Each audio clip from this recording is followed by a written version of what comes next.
Alright guys, good day sa inyo mga boss mo natin dira.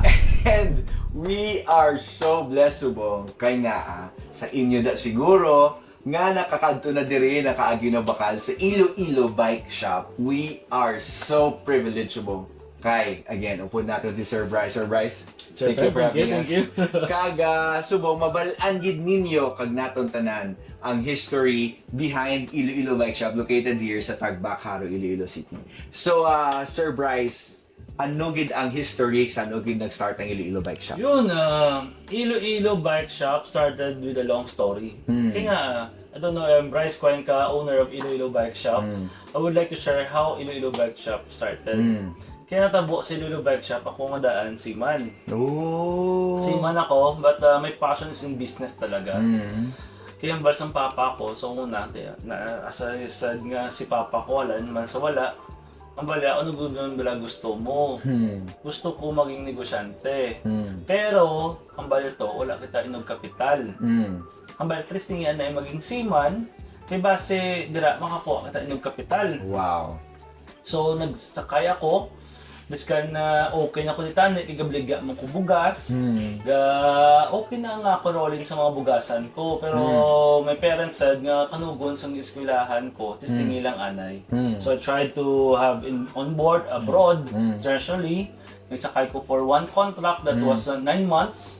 But before ko magpulit, kapanumdum na ko kung ano ginambala akon nga obrahon sa pag-abot ko sa lupa. Yes. Pag-abot ko sa lupa, ginpanghabol ko na tayo ng mga papeles, let-go ko tayo ng mga papeles ko, bako para wala na ko options, so balik, okay, dapat dulaon kong option ko, dapat akon straightforward is business talaga. So, we started as sticker business muna and shirt, nag-ubra ko t-shirt, decals, and ang bugasan kung yung balik ko, but pandemic strike. Wow. Yun. Pag pandemic, before mag-pandemic, nabaligyan ako daan mga tag-isa kabilog ng bike sa online. But nung pandemic, the surge of need of bicycle is needed. So what do I do? Kaya wala man ko kwarta that time. Nangutang ko sang 20 mil sa BPI that time siguro. Oo. The 20,000 yung utang ko sa BPI. Tapos nagbakal ko sa Japanese surplus nga bike. Ang Japanese surplus ng kayo kag ginabaligya. Wow. But that time, on the mid of pandemic na, kinawig ang pandemic mo, mga 2020 nga mid sang pandemic, mga June or July, I noticed nung mga stock na ko sa bicycle, na-notice ko ang discrimination sa mga frontliners. So I utilized, naging sikat si Iloilo Bike Shop that time, kay kami lang ang gabaligya sa mga frontliners, gina-deliver namon sa mga doktor kag nurses, na kisagay libion, kitungod way ginapasakay sa jeep. Wow. Grabe. So that time medyo nag-boom ang tong ngalan namon, which is nga we are just selling on the backyard sa shop ni Elpat, sa tabok namon, gamay-gamay. 5 SQM na store. Grabe. Dira kami nag-umpisa. Wow. We deliver to our mga frontliners, priority nila sila namon. Tapos ako ang driver, ako ang garedi, ako ang tanan-tanan. And we do have may mechanic yung isa, which is pares lang kami nga duha. And from that one, we started to have the end of 2021, end of 2020, naging pa-construct namon ang store ni Iloilo Bike Shop for 2021. Grabe. 2021, nag-branch out si Iloilo Bike Shop, magkaroon ng mga other branches. May mga sports branches na rin for the Sport Shop PH nga under kay Iloilo Bike Shop Gyapon. Then we carry the brand Marble Bikes. So if you saw Marble Bikes sa dalan, iyan sang Ilonggo gid na ang Marble Bikes yun. So, grabe nga history. Medyo ako doon nagbalik mo ko sa 2020 to grabe gid man ang discrimination. And knowing with this challenge, Sir Bryce, no? Ano ang nag-motivate si mo to make that challenge into something nga makabulig ka sa aton nga mga, siyempre sa mga frontliners natin? Usually, what I did is, may mga checkpoint, taga Haro or Leganes, lapas ka lang, may checkpoint. So, upon checking, kung biskan magambal sila mag-checkpoint, hindi ka pwede ka tabuksan from one town to another.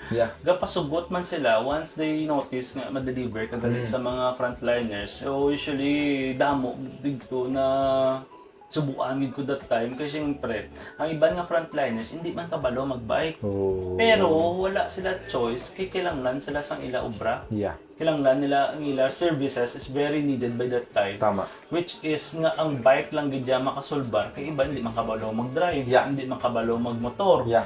So I find ways to deliver the bicycles nga iban nga mga adult bikes na butahan ko pa balancer. Kay hindi sila kabalo eh. Tama. So, pag abot mo to, pag deliver mo, gahibi pa na sila. Kaya syempre, ang discrimination sa jeep, wala sila ginapasakay. Tama.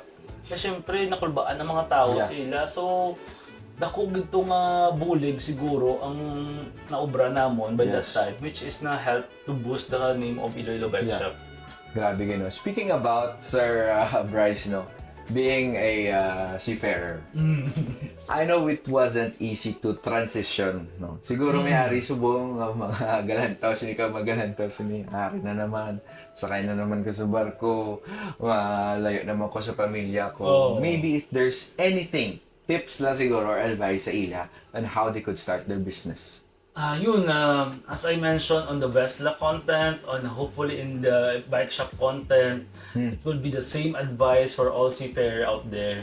Start your business kung gusto niyo man magnegosyo nga wala pa sa pamilya. Wow. Kay para at least if everything works or hindi siya mag-work, wala ka mo may magutman nga iban ang inyong focus gihapon sa business ninyo. For example, kung nag-start ka sa example gasakay ka be kag ikaw gupanaog ka balaan ko lawig ang bakasyon eh. So you start gusto mo gamay nga kiosk na mga food kiosk kada or ma-resell kada sa mga motor parts or whatsoever. You can do resell or you can sell other para matistingan mo lang ang feels. You can feel the differences between the gasakay ka, employed ka, kag sang ganegosyo ka na gid. So I highly recommend for you nga hindi anay pagbayai ang barko. Kay lain man kuya, lain man ang inyong sitwasyon. Kaya kuya, pag panaog ko, bako hindi magsakay mo. Sa inyo yung side, try nyo na, samtang bakasyon ka mo, try nyo mag-side hustle for business. So you can have ma-conceptualize yung mga blakon, hindi man para sa inyo. Ang hambalon ko lang yan, nami ang both areas. Pero pilion mo kung diin ang budlay nga malipay ka. Kay gahambal ka mo ang negosyo, hapos lang. Pero kung i-compare ko sa gasakay ko, mas kapoy ang gabar ko, pero mas stressful ang negosyo. Yes. So there you have it. Let's talk about Marvel bikes. Siguro it's really a great privilege and opportunity nga inigiya brand gid sa Iloilo Bike Shop. Paano na Sir Bryce na conceptualize ang Marvel bikes? So the Marvel bikes is conceptualize nga una hampang-hampang lang. Ano di mabalay pangalan nato. Then we came up for the Marvel, then we changed it to Marvel. Kasi the baybayin letters is connected with the bikes. I'll show you later. Nga ang mga bike nato may ara ginabaybayin. Nga which is to help ang roots nato. Na-discover man nato hindi puros English na alphabet lang, di ba? So we've tried to find ways to connect the Filipino culture sa mga bicycle. Kag na-notice ko wala pa man sang Ilonggo brand nga bike eh. Wala sang nag-try, wala sang nag-build up, wala sang nagpadayon, wala sang nag-focus sa muna nga bike. And we are trying to make the cost para sa mga consumer maging nubo.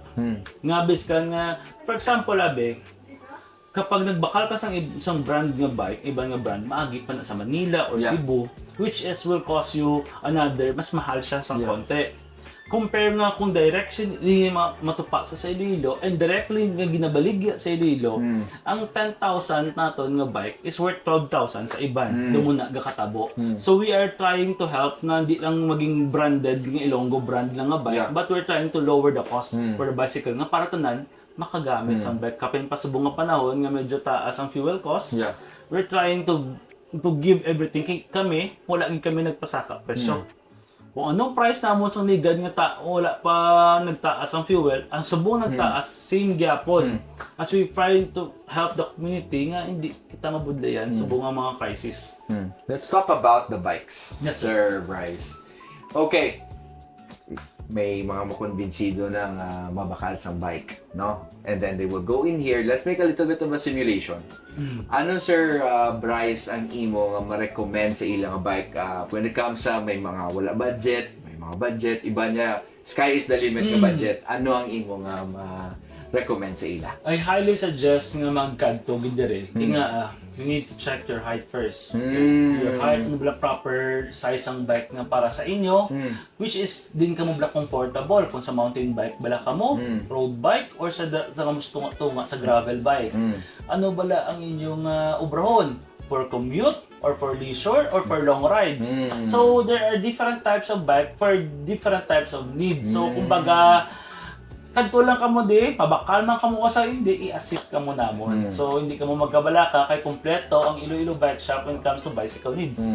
From your accessories and parts, from low-end to high-end bikes, from different types of model, from kids bike, mountain bike, BMX, gravel, road bike, fixie, kompleto ang Iloilo Bike Shop. Even the full suspensions bikes are available here. And even the electric ones.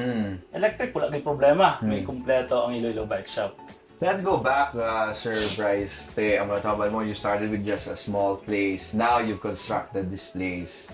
And then nag-open ka mo dire 2021. 2021. Yeah.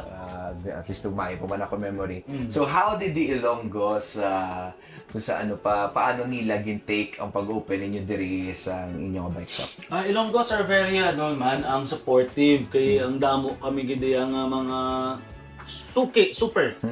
When it comes to bicycle, nga may Ilonggo gid dyan, hindi lang Ilonggo, mga taga-Capiz pa, Antique, ang Kalibo, direct pagkakadto, salamat din sa inyo tanan.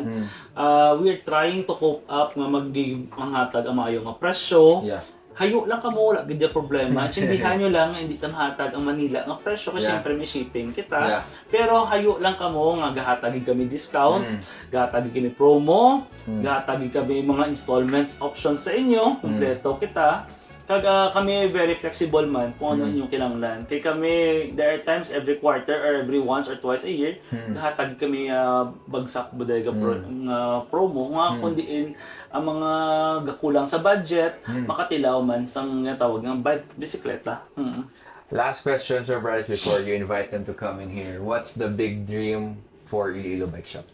Big dream sang Iloilo Bike Shop to have siguro a warehouse which is may mga pump track. May mga bike training or program which is may mga bicycle kita. I don't know if the government can help you with this one, but damo nga pangayo sa mga indoor na blas yung stadium for cycling, which is nga gadaog man ang aton nga Region 6 ang Iloilo, ang cycling team sang one team Iloilo sang gadaog man sa mga professional races. Hopefully maka-establish kita sang maskan mga indoor track or indoor pump track, which is ang bicycle may bike shop sa sulod nga maka-assist sa mga kinanglan nila. Hopefully makapatindog kita na sa uli, hindi man sa government or mismo kami kung makasarangan namon. Makapatindog kami. I would like to establish a bicycle shop na hindi lang siya gabaligya, kundi may services nga ihatag sa mga atleta naton, sa mga pamuluyo nga kung hindi kabalo ang tigulang, hindi pa kabalo magbike, gusto mag-training, kaya kita bala proper area, which is makabulig sa ila. Kaya gusto naton nga maging option naton ang bike sa pag-daily nga commute naton. Pag maging ang sports na grade kay, di ba? Kita mo sa ibang nga nasyon. Ang ila mga school, may mga ara sila nga sports nga for bike. Ang Philippines do ginakulang pa, wala kay gidaog kita sa international, pero why pa nato din na mold ang mga kabataan nga mag-start at the young age na to do cycling. Hopefully someday it will be achievable on my timeline. On our age, hopefully ma-achieve natin na muna ang program. Sorry, Sir Bryce, ako ginalas. May last pag Sige. What was the greatest business advice na ginhatag sa imo? Siguro one of my pops and sa tiyo ko siguro nga nagambal nga mabutang kita sang achievement natin from time to time. For example, gusto mo bisa 100k nga savings at the age of 25. Gusto mo sang 500k nga savings at the age of 30. Doon mo na. So, make your achievements reachable, anay. Tapos, once na-reach mo na, ubra ka naman sa bago. Pero butangan mo git sang timeline. Hindi pwede nga baka lang gusto mo maging manggaranon. Wala ka figures, wala ka sang date, or wala ka sang timeline. Kaya daan, you need to have a goal. Wow. You need a certain goal na in life na kaya mo siya ma-reach kag dinamotivate mo ang self mo to grow further. Yes. Amo pag ang mga dagko nga bagay nga highly suggest sa mga gumpisa pa lang nga put some time. Kag kung may mga problema ka mo, ilista lang sa papel. Tapos kung gabi or gusto mo or pag next day, basta haliwat nita isang paagi masolusyonan na. Wow. Isulat lang anay. Ang problema nga hindi mo masolusyonan, isulat lang anay. Hindi pagpalibugi. Kay budlaya na kay base wala ka natulog, problemado ka pa. 'Di ba? So there you have it. For the last time, Sir Bryce, could you invite all our viewers and followers nga magbakal na sang bike diri sa Ilo Bike Shop? Yun, for everyone's looking for a bicycle in Iloilo City, hindi man Iloilo but nationwide, Yeah. or in Panay areas, if you're looking for kids bike, mountain bike, BMX, Pixie, gravel bikes, road bikes, full suspension, track bikes, lahat ng bikes na kailangan nyo, here at Iloilo Bike Shop, we can carry your needs and your brands also. We have different brands as well and parts sa mga kailangan mo for installation, repairs, kumpleto man kita. Kag sa mga accessories and parts, kumpleto man kita. For looking for bicycle, just basta bike, Iloilo Bike Shop. Enjoy your ride, enjoy your life. There you have it. If you're a business and you want to be featured, next comment down below. Grabe kayo si Sir Bryce. And if kara ka mo nga plano, may ako mo plano magbakal sa bike, please do visit ang ilang page Iloilo Bike Shop. Get your bike, upgrade, or sa inyo dira nga sa naghandom lang kamo magka-bike, subong may nubakal na kamo bike adto kamo dire, they would all assist you. Mga tao dire are very approachable. Kag ari mo si Sir Bryce who would really guide you. God bless everybody and see you our next vlog. Sir Ted, thank you.